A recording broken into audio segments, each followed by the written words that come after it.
If you're a business owner and you think you need to be able to be nimble and flexible in today's economy, you're right. But I've got some good news for you.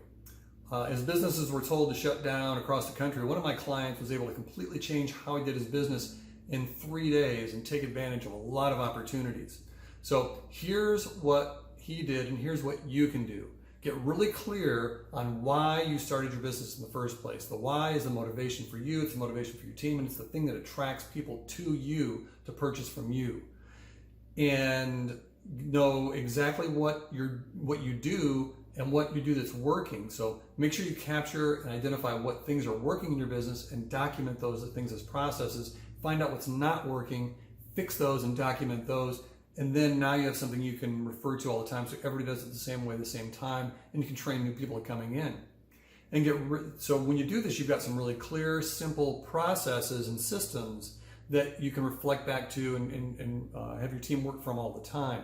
So it makes it really easy to train your team, new team members come in. It makes it easy to cross-train people so they can be more nimble and flexible if you have to do it.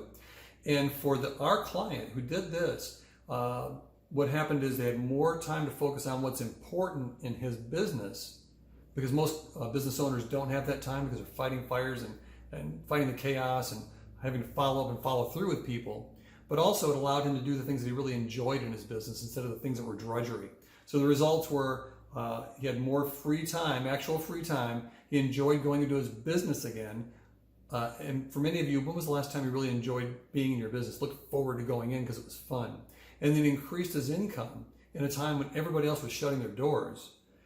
And also he made a difference to more clients because he's actually attracted more people in the first 30 days than he had before. So he actually had a lot of business.